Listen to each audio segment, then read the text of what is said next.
As-siwak, pahala yang didapatkan oleh orang-orang yang senantiasa bersiwak atau membersihkan giginya atau membersihkan mulutnya.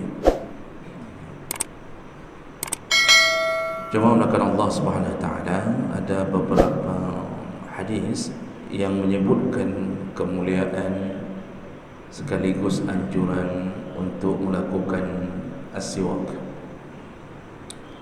Nah, pada dasarnya perlu difahami lebih dahulu bahawa kalimat siwakun itu adalah nama dari batang kayu.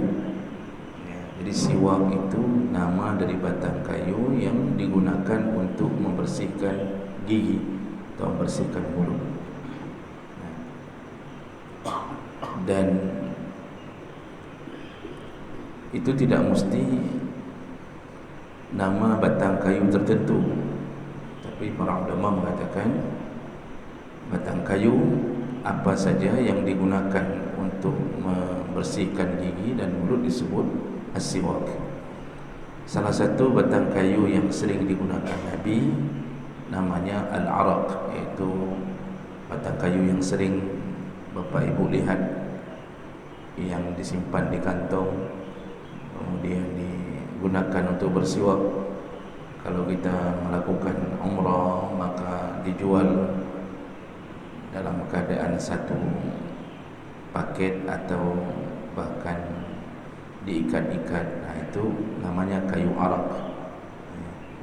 Oleh karena itu para ulama ketika ditanya tentang apakah harus batang kayu itu, tidak, apa saja batang kayu yang kita gunakan yang baik untuk menyikat gigi itu disebut as-siwak. Namun yang sudah terbiasa digunakan dan mudah kemudian menimbulkan bau yang wangi adalah batang kayu arak tadi. Nah, bolehkah menggunakan siwak dengan sikat gigi yang modern ditambah dengan pasta, Pepsodent, Ciptadent, apa sajalah modelnya? Nah, juga ternyata dijawab boleh. Itu tidak ada larangan, karena pada dasarnya inti daripada bersiwak, ilahnya adalah menghilangkan bau mulut. Jadi kalau kita menemukan hal yang baru selama barang itu bukan barang haram, maka boleh digunakan untuk bersiwak. Nah, Bapak Ibu yang Allah muliakan, jadi ada yang kadang-kadang menggunakan batang kayu tetapi lupa dengan ilahnya atau tujuan utamanya adalah menghilangkan bau mulut. Tapi kalau batang kayu yang kita gunakan itu malah bukan dia yang menghilangkan bau mulut, tapi malah dia sendiri yang berbau karena tidak pernah kita cuci, berarti kita telah salah menargetkan tujuan utama bersiwak. Jadi kadang-kadang ada juga itu yang sikat giginya tidak pernah dicuci, apalagi yang model masuk ke dalam baju asal mau takbir disikat dulu. Yang kan kamu jampu mai babah itu kan sudah bercampur dengan ludah. Nanti dari salat subuh pakai itu, kemudian duhur pakai itu, asar pakai itu. Berapa kali air ludah yang sudah bercampur di situ dan tidak pernah dicuci. Berarti sudah salah memahami tujuannya menghilangkan bau mulut. Ini bukan lagi menghilangkan bau mulut, malah batang kayu itu yang sudah berbau. Ini salah. Jadi tetap kebersihan nomor satu, bukan hanya melakukan siwak dengan batang kayu itu. Jadi jemaah melakukan Allah Subhanahu Wa Taala, kalau kita melihat anjuran melalui hadis-hadis Nabi, maka sangat kuat anjuran untuk melakukan siwak. Dan ini amalan yang ditinggalkan oleh umat Muhammad pada hari ini. Kita kadang-kadang lebih melihat dari sisi kesehatan, tapi lupa bahawa Nabi bukan melihat kesehatan saja, tapi amal yang dilakukan berhubungan dengan ibadah. Bau mulut adalah bau yang menyebabkan mudarat bagi dirinya dan orang lain. Ketika Rasulullah sallallahu alaihi wasallam menyebutkan man akala basalan aw thawman aw qurrasan, barang siapa yang memakan bawang merah atau bawang putih atau bawang kuras. Bawang kuras itu tidak ada di sini, Pak. Ya, bawang melebihi bawang bombay itu. Lalu kemudian dia mendapatkan bau setelah makan bawang tersebut. Yang dimaksud bawang mentahnya itu ketika dia menuju ke masjid, kata Rasulullah, hendaknya dia bersiwak. Kalau dia tidak bersiwak, bukan hanya menyakiti orang, kata Rasulullah, tapi menyakiti malaikat. Sehingga Nabi mengatakan tata'azza bihi al-malaikah, malaikat pun tersakiti dengan bau mulutnya seseorang. Akibatnya apa? Malaikat tidak suka, tidak mau mendekat. Kalau malaikat tidak mau mendekat, maka hilanglah banyak kesempatan mendapatkan doa dan ampunan dan permohonan ampun dari malaikat.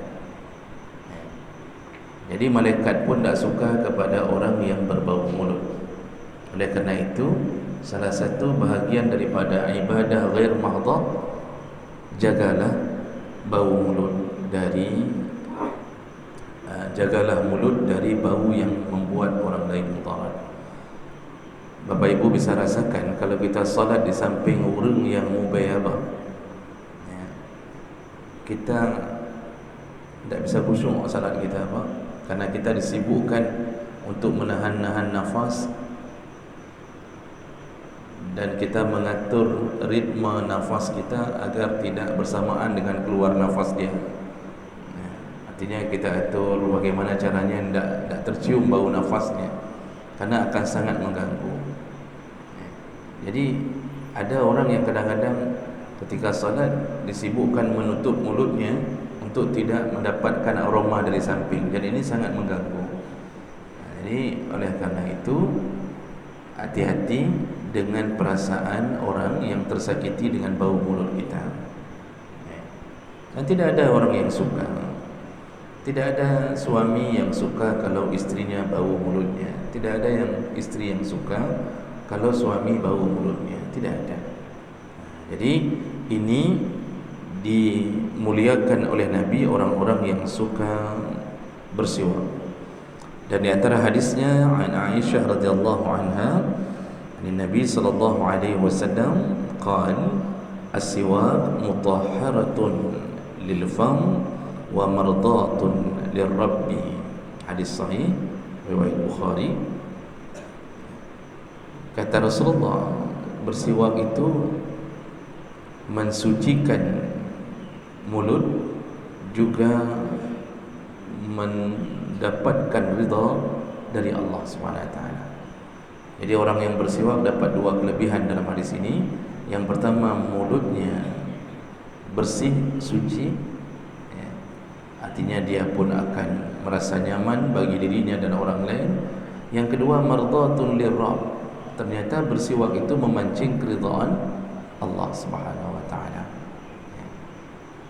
Allah kalau ridha terhadap seorang hamba, maka Allah bisa beri sesuatu yang melebihi harapan hamba.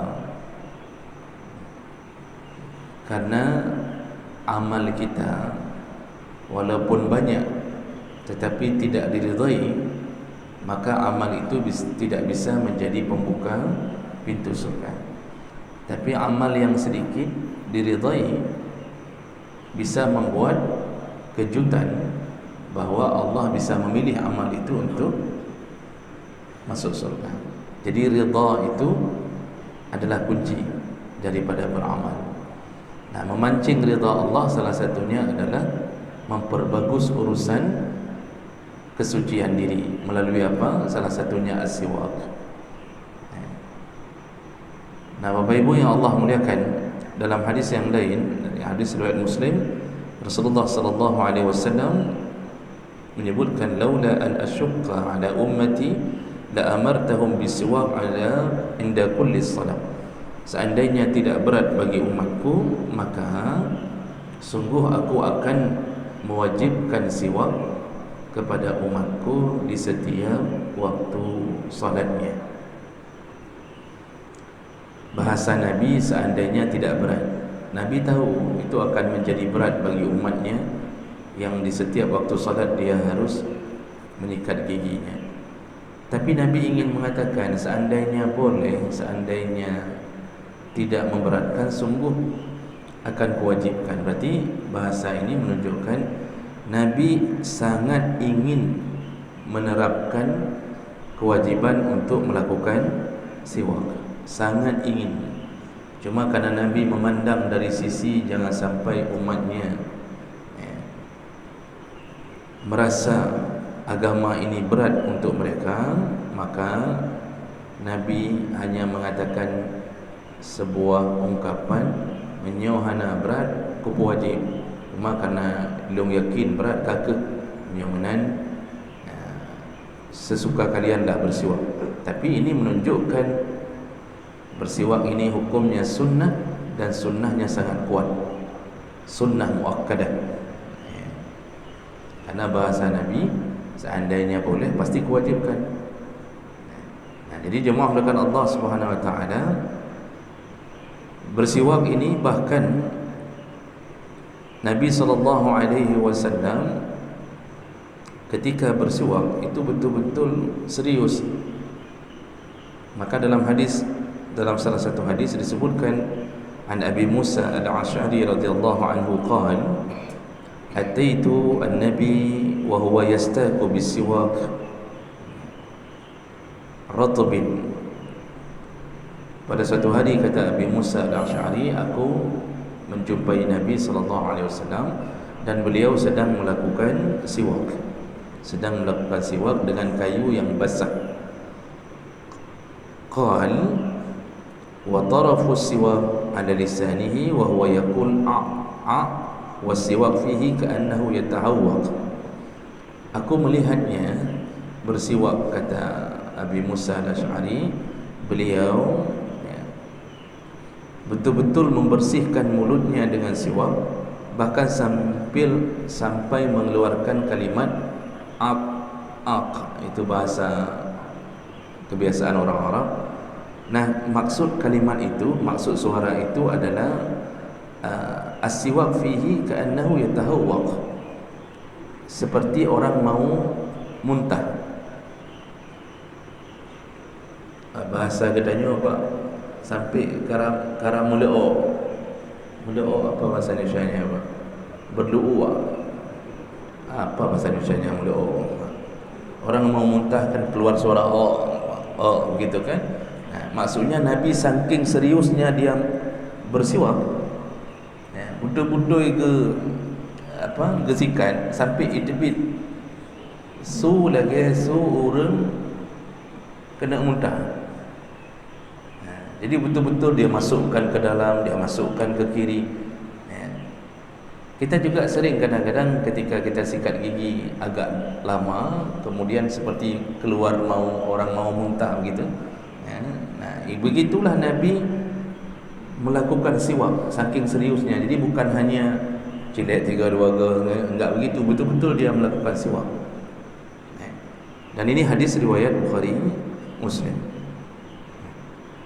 Dan yang lebih membuat kita selayaknya memperhatikan urusan ini, ternyata ada hadis Nabi yang lain ketika Nabi detik-detik dalam keadaan hampir menghadapi sakaratnya, beliau masih menginginkan untuk bersiwak. Kena meninggal, Nabi masih menginginkan untuk bersiwak. Dan itu didasarkan oleh hadis Nabi SAW, hadis riwayat Bukhari Muslim, ketika Aisyah menceritakan keadaan Nabi ketika mau meninggal. Apa yang terjadi Bapak Ibu? An Aisyah radhiyallahu anha qalat, hadis dari Aisyah radhiyallahu anha, dakhala Abdurrahman bin Abi Bakar As-Siddiq anhu ala Nabi sallallahu alaihi wasallam wa ana musannidatuhu ila sadri. Jadi kata Aisyah, ketika Nabi di hari beliau akan meninggal dunia, lalu datanglah adik Aisyah, iaitu Abdul Rahman bin Abi Bakar. Aisyah ini punya saudara laki-laki namanya Abdul Rahman. Nanti ada anak perempuan lain dari Abu Bakar namanya Asma binti Abu Bakar, itu dari mama yang lain. Jadi dulu orang sudah biasa punya 2 mama, 3 mama, itu biasa. Nah, kita orang Aceh pun dulu tahun-tahun 70-an, 80-an itu biasa. Hari ini yang dianggap luar biasa. Jadi ada beberapa anak dari beberapa mama. Nah, yang datang ini saudara kandung Aisyah, namanya Abdul Rahman. Nah, kemudian Aisyah melanjutkan ceritanya, ya. Dan di tangan Abdul Rahman wa ma'a Abdul Rahman siwaku ratbin, ada sebatang kayu siwak yang dia bawa, dan itu dari kayu yang basah. Yastannu bihi wa ayyadahu Rasulullah sallallahu alaihi wasallam fa ahdasa siwak. Ini hadis yang lumayan panjang, saya singkatkan saja. Jadi ketika Abdul Rahman datang, beliau membawa kayu siwak yang basah, dan ketika itu Rasulullah sallallahu alaihi wasallam memandang kepada Abdul Rahman dan matanya melihat ke arah kayu siwak tersebut. Ini Rasulullah sudah tak mampu lagi bicara dengan sempurna, ya, tidak mampu lagi berbicara panjang karena sakit yang sangat keras. Dan ini detik-detik beliau meninggal. Tapi mata beliau ketika datang Abdul Rahman membawa kayu itu, beliau melihat ke arah kayu siwak tersebut. Nah, kemudian Aisyah radhiyallahu anha mendengarkan Nabi sallallahu alaihi wasallam menyebutkan kalimat fir rafiqil a'la, aku memilih di tempat yang tinggi di sisimu ya Allah. Nah, jadi ketika Rasulullah memandang kayu siwak itu, selanjutnya Aisyah mendengar dulu dari mulut Rasulullah ada keluar kalimat fir rafiqil a'la, arti rafiqul a'la, aku ingin berada di sisimu yang tinggi wahai Tuhanku. Nah, kenapa keluar kalimat ini? Itu nanti ada hadis lain yang menguatkan dan membantu untuk memahami kalimat ini. Ternyata Nabi, juga hadis dari Aisyah, Nabi di masa hidupnya itu pernah mengatakan kepada Aisyah, wahai Aisyah, seluruh para Nabi ketika mau meninggal dunia itu dihadapkan oleh 2 pilihan dari Allah Subhanahu wa taala. Jadi seluruh para nabi, kata Rasulullah, ini masa masih sehat, ketika akan datang sakaratul maut, maka malaikat datang lalu menawarkan 2 perkara. Apa yang ditawarkan? Apakah engkau ingin melanjutkan hidupmu di dunia bersama keluargamu, atau engkau ingin menemui Allah Subhanahu wa taala. Nah, itu ketika kata Nabi ketika masih sehat. Semua nabi begitu kata Rasulullah. Jadi pas mau meninggal ditawarkan kembali oleh Allah, ya, apakah engkau ingin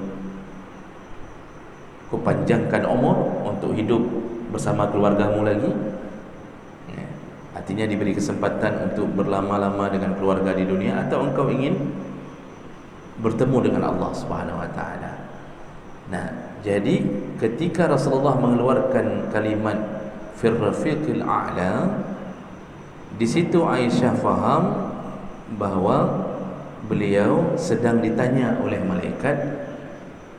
Detik-detik sebelum wafatnya, beliau sedang ditanya oleh malaikat 2 pertanyaan itu. Aisyah yang menyebutkan dalam hadis yang lain, dari situ aku faham, kata Aisyah, beliau telah memutuskan untuk bertemu Allah daripada meneruskan hidup bersama kami.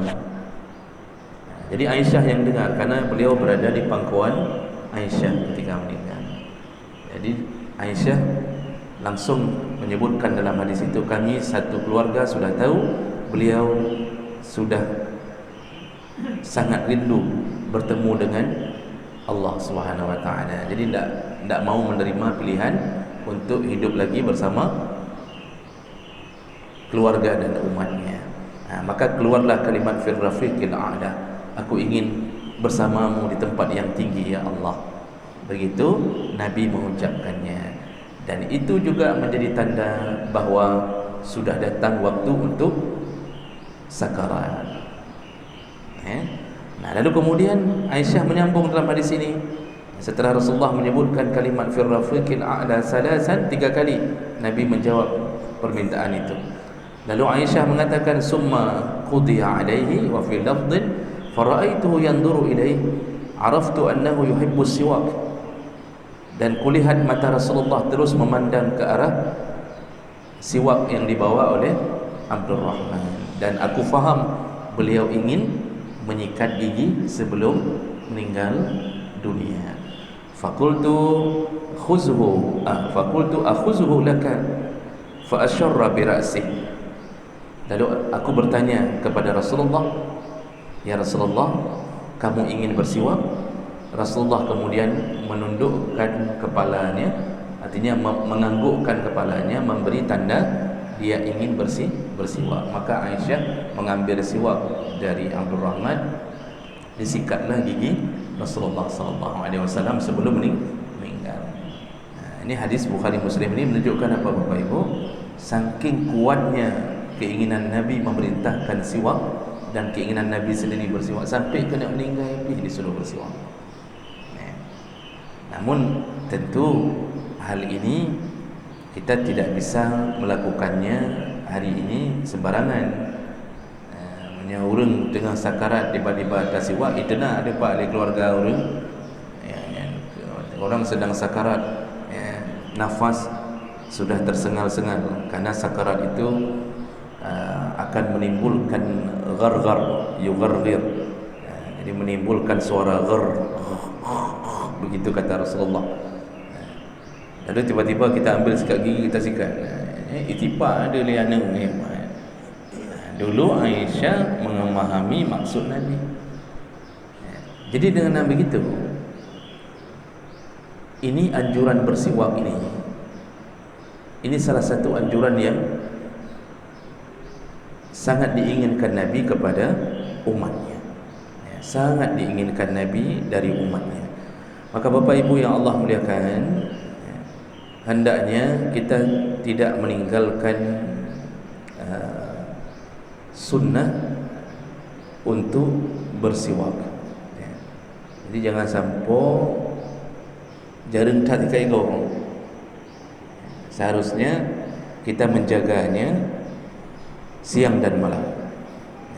Tidak mengapa tidak memakai kayu itu, yang penting jaga untuk bersiwak dengan cara apapun. Nanti ada orang yang kadang-kadang ketika pergi safar, yang sering lupa dia bawa apa Pak? Sikat gigi. Karena tidak terlalu perhatian sama sikat gigi. Karena kita ini kan semakin dekat dengan sesuatu, semakin banyak teringatnya. Sekarang orang yang paling jarang tinggal waktu dia pergi kemana saja, yang paling jarang tinggal apa Pak? HP. Bahkan hurau-hurau dengan HP.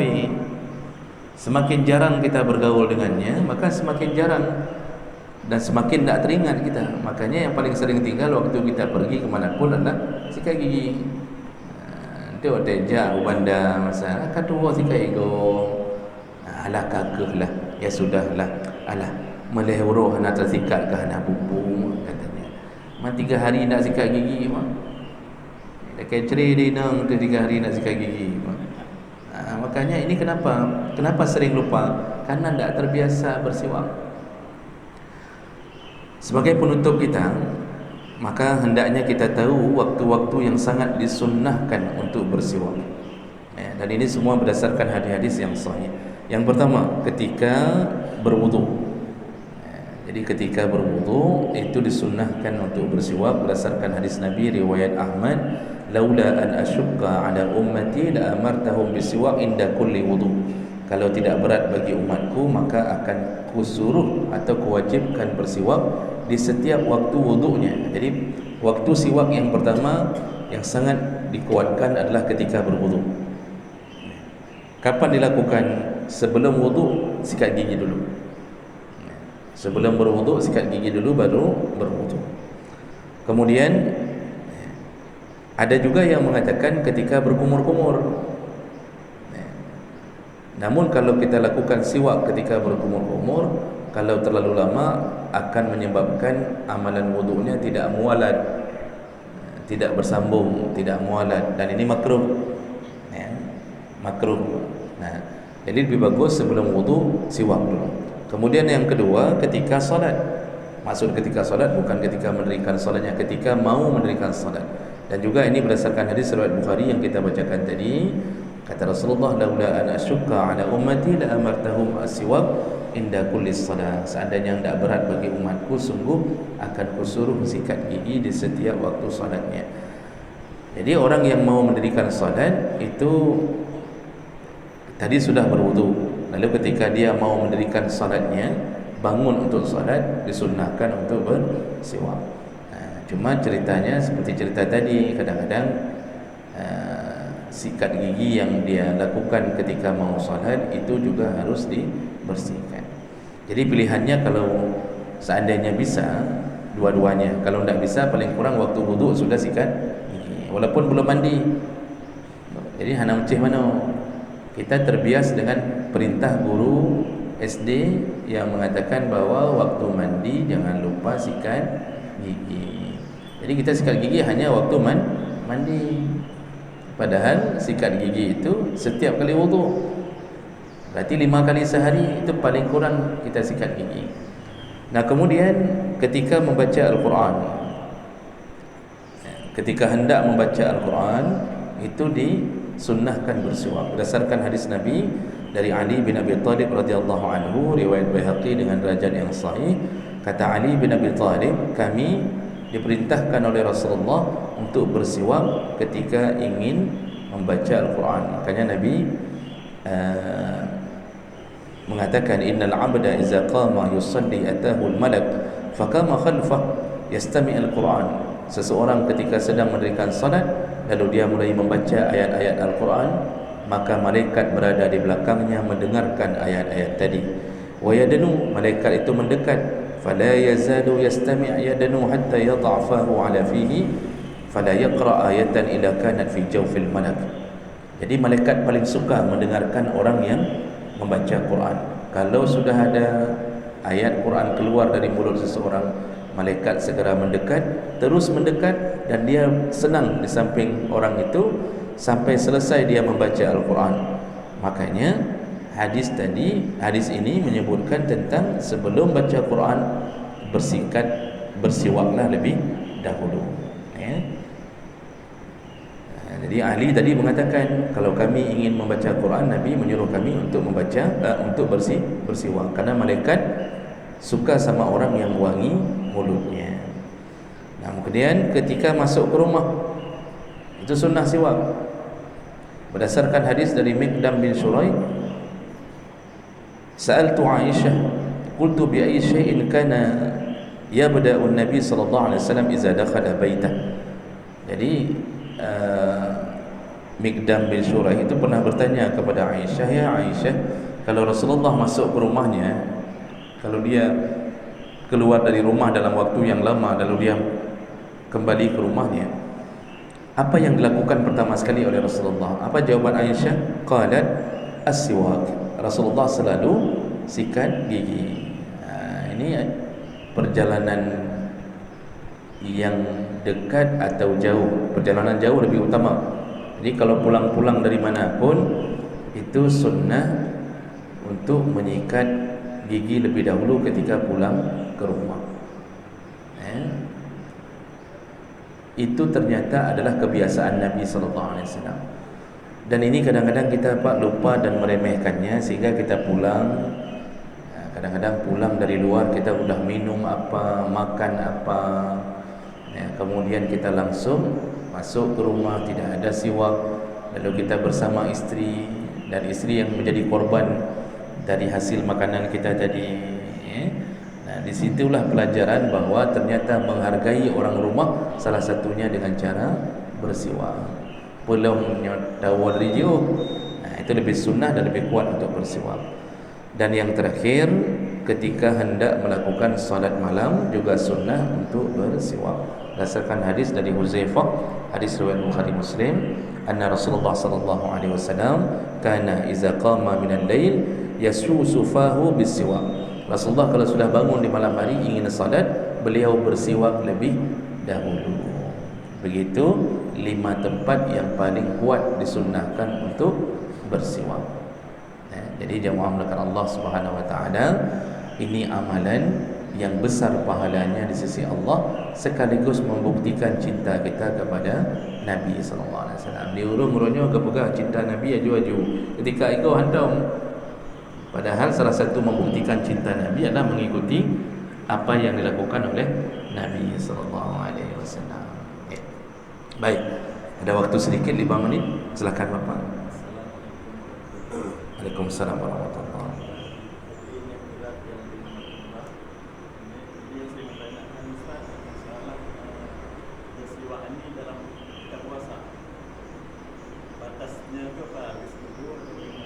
Baik. Kalau sedang puasa, terutama dalam mazhab Syafi'i, bersiwak itu dibolehkan, tapi di dalam batasan sebelum tergelincir matahari. Tergelincir matahari adalah kira-kira 15 menit 20 menit menjelang salat zuhur. Nah, itu disebut waktu zawal, waktu tergelincir. Nah, dalam mazhab Syafi'i dimakruhkan bersiwak setelah tergelincir karena bibir bagi orang yang berpuasa sudah kering, lalu gusinya kering, dikhawatirkan mengeluarkan darah. Sedangkan darah kalau tertelan oleh orang puasa batal puasanya. Jadi itu kemakruhan karena berjaga-jaga agar tidak menimbulkan efek.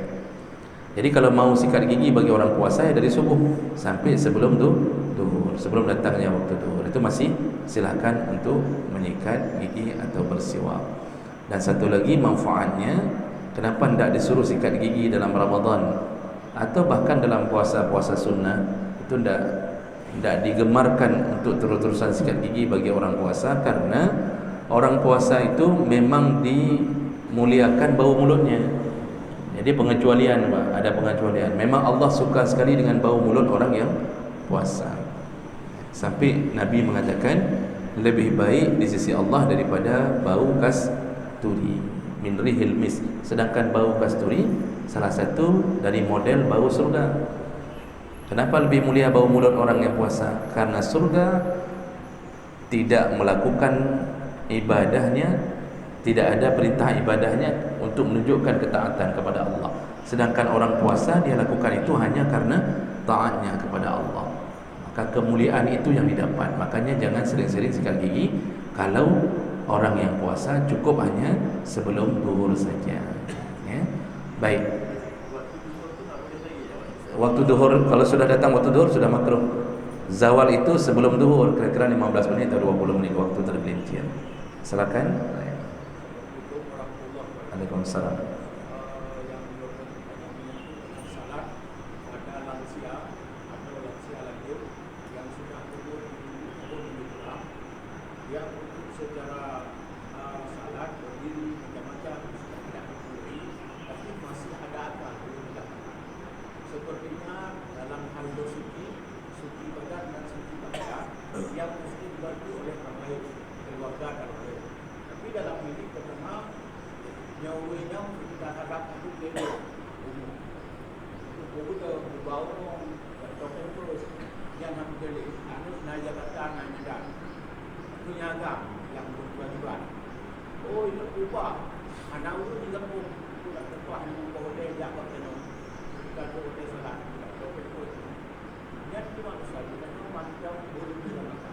Baik.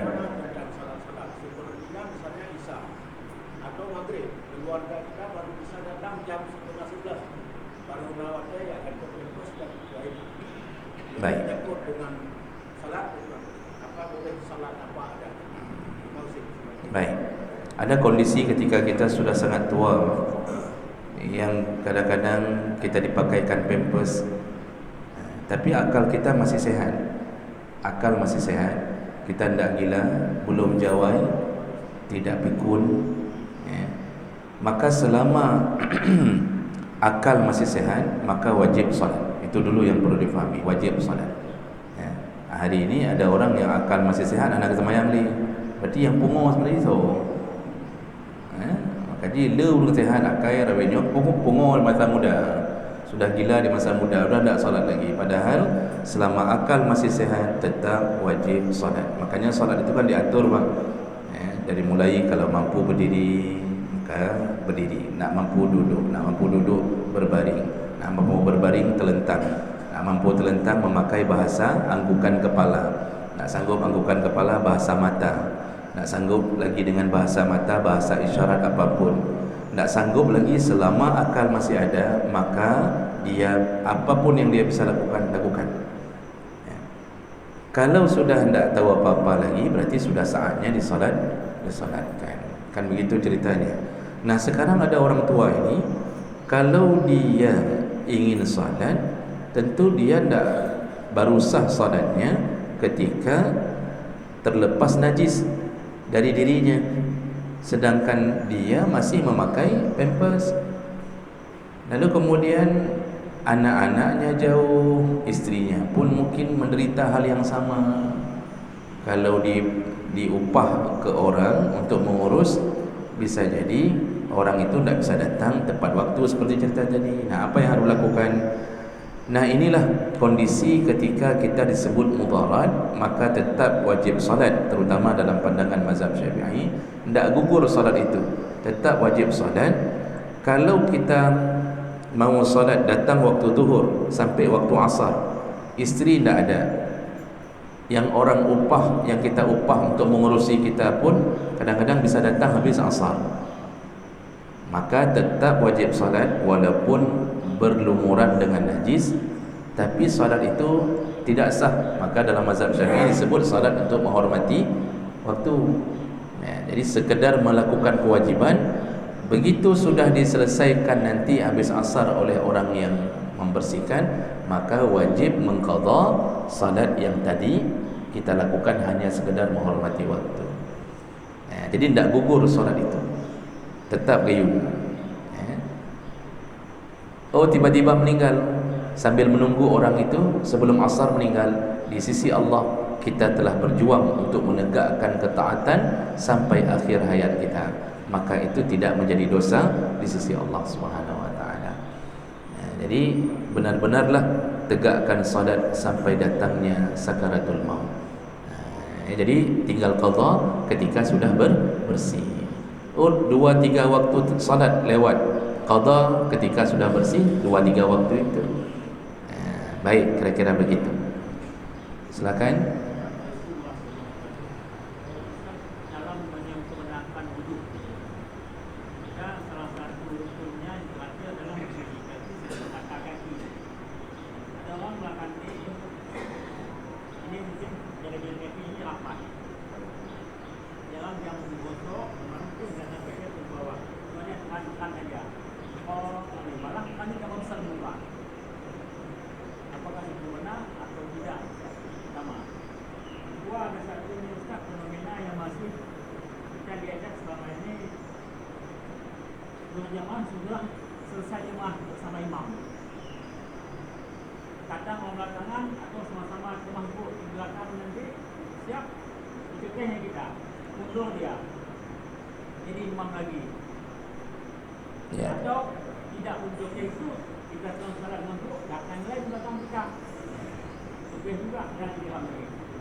Baik, ini ada 2 pertanyaan, Pak.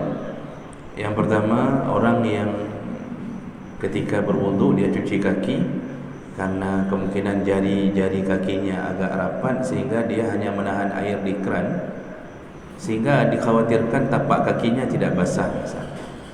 Nah, ini tergantung keyakinan, Pak. Kalau dia sudah yakin bahawa tapak kakinya basah, tapi ternyata ada bahagian yang tidak kena air, maka tetap sah wudunya, karena manusia disuruh berhukum dengan keyakinannya. Dia sudah berusaha, misal dia sudah berusaha kan, karena mungkin bisa jadi kakinya pun tak bisa dia sapu karena tangannya tak sampai ke kaki, macam-macam, Pak. Nah, kalau dia yakin bahawa di bawah tapak kakinya sudah terkena air, tapi ada sedikit yang mungkin tidak terkena, itu termaafkan kalau dia sudah berusaha kuat. Yang tak boleh meremehkan. Nah, dia remehkan. Jadi waktu dia cuci kaki, tidak dia cuci dengan sebenarnya. Lalu tiba-tiba ada tempat di bawah kakinya yang tidak terkena air, maka batallah wudunya. Tapi orang itu tidak pernah mau tahu batal wudu atau tak batal wudu, dia tetap solat, maka solatnya tidak diterima. Inilah yang dimaksud oleh Rasulullah SAW, la yaqbalullah as-salat bighairi wudu. Allah tidak terima solat tanpa wudu. Wudu yang mana? Wudu yang mencukupi yang wajib, yang rukun-rukunnya. Nah, orang seperti ini dia perlu diajarkan tentang kesempurnaan wudu dengan cara begini dan begini. Jadi hanjit apa biasa tak remehkan urusan wudu. Sama kayak orang cuci sampai ke siku, itu harus pastikan dia melebihi daripada siku. Harus pastikan. Oh, ketika ada ternyata sudah kita berusaha, ada bahagian yang tak kena air masih kering, tapi kita tadi sudah berusaha, maka itu ma'fu anhu, termaafkan berdasarkan keyakinan kita. Sama Pak, kalau dalam kitab Fiqh Syafi'i, Al-Fiqhu 'ala al-Manhaj Asy-Syafi'i, itu disebutkan salah satu yang ma'fu anhu ketika kita sudah membersihkan najis, kita angkat celana, kita angkat pakaian waktu mau berwudu, artinya waktu kita kencing pun kita betul-betul jaga. Ternyata ada satu percik kencing yang melayang ke pakaian kita, yang kita mungkin tak sadar, kita sudah berjuang habis, maka masuk kategori ma'fu anhu, termaafkan di sisi Allah. Yang penting berjuang untuk sebaik mungkin. Kemudian pertanyaan kedua, habis solat kita tertinggal masbuk di belakang, ada orang yang mengikuti kita, dalam hukum boleh mengikuti orang yang masbuk, dalam hukum boleh, walaupun mazhab Hanafi, saya lupa antara mazhab Hanafi dengan mazhab Malik, itu yang berpendapat tidak boleh mengikuti orang masbuk. Ada pendapat, satu pendapat tak boleh mengikuti orang masbuk, tapi jumhur ulama mengatakan boleh. Nah, cuma cara mengikuti orang masbuk supaya dia jadi imam kita, itu jangan mengganggunya. Maka kebiasaan tacukeh gopnya sebenarnya salah. Orang sudah masbuk, dia solat, lalu kita ingin menjadikan dia jadi imam. Kita datang, lalu kita cukis, apa bahasa Indonesia-nya halau ni, cukup itu bahasa Indonesia. Colek, kita colek dia, Pak. Kita colek. Kita colek. Itu sebenarnya tidak boleh mengganggu orang solat. Itu kan dia sedang solat. Boleh enggak kita sedang solat dipukul sama orang, dicolek-colek begini? Tidak boleh, Pak. Kalau dia latah pasti dia nanya, punah mata haji. Maka kita cukeh-cukeh gopnya haji. Itu dosa, itu mengganggu orang solat. Mengganggu orang solat dengan suara berdosa, dengan cukeh berdosa. Jadi bagaimana caranya? Beri isyarat bahwa kita menjadi makmumnya dengan cara membuat takbir bahwa kita menjadi makmum. Jadi ketika dia mulai takbir, kita mengucapkan Allahu Akbar. Dia sami Allah, kita sami Allah, sehingga dia mengerti ada yang mengikuti di belakangnya. Nah, sebenarnya tidak ada hubungan antara dia dengan makmum. Artinya dia terus salat sendiri, tapi kondisinya kita makmum yang harus menjaga pergerakan. Tapi dengan memberitahu, maka dia berjaga-jaga untuk tidak terlalu cepat, karena sudah ada makmum yang mengikutinya. Dalam mazhab Syafi'i berpendapat begini, semua salat walaupun tak cocok niat kita dengan niat si imam, si masbuk, itu tak apa-apa. Contoh, si masbuk tadi itu mungkin bukan kondisi masbuk, mungkin ada orang sedang solat sunnah ba'diyah, dia salat sunnah ba'diyah, sedangkan kita baru datang ke masjid, kena sembahyang lohor, sedangkan dia sedang salat sunnah ba'diyah tu zuhur. Pertanyaannya, boleh tak ikut?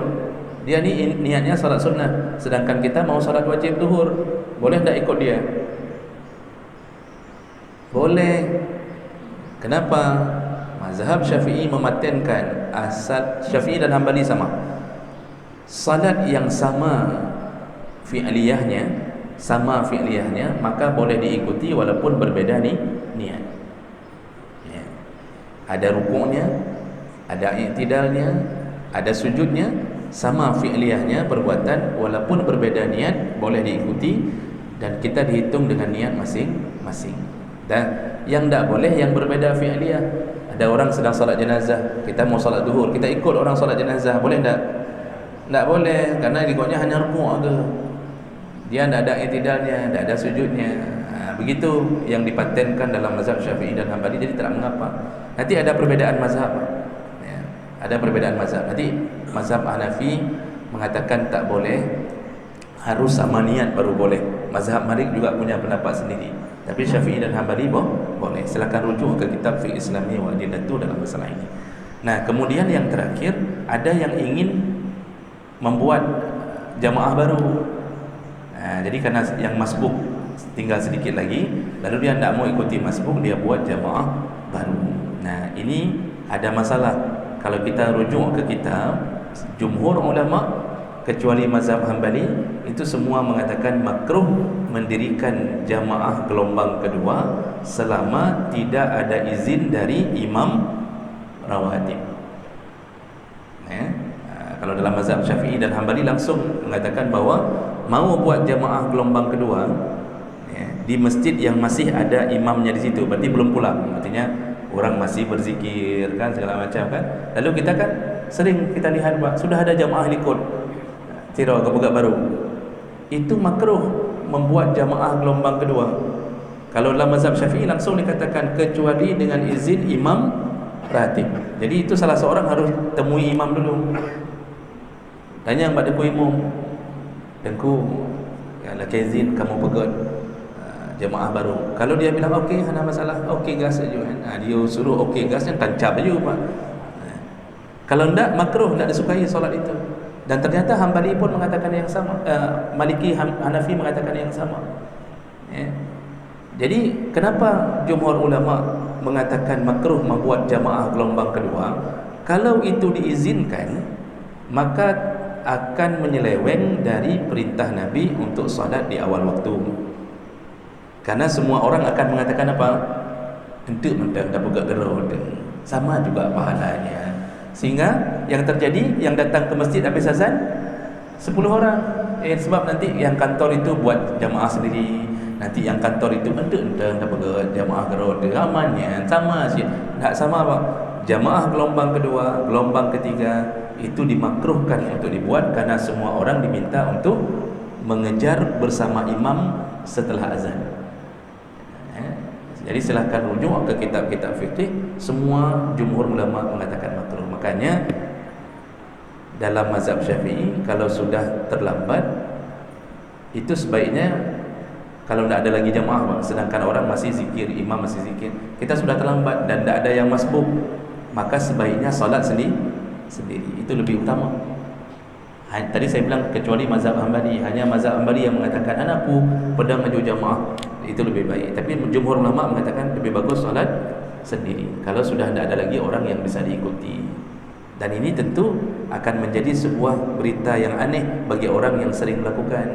Karena selama ini kalau sudah sampai begak gerau atau sudah sampai begak gerau, mana padumbuh gelombang begak gerau, sehingga akhirnya setiap hari begitu.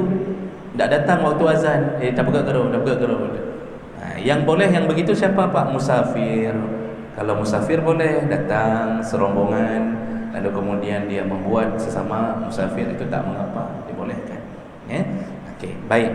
Demikian kita cukupkan untuk hari ini karena sebahagian kita akan melakukan kewajiban. Orangnya tengah mirah apa? Walaupun mirah dapat sahih. Jadi insya-Allah kita bertemu kembali di bulan yang akan datang. Kita tutup dengan kafarah majlis. Subhanakallahumma bihamdik, asyhadu an la ilaha illa anta, astaghfiruka wa atubu ilaik.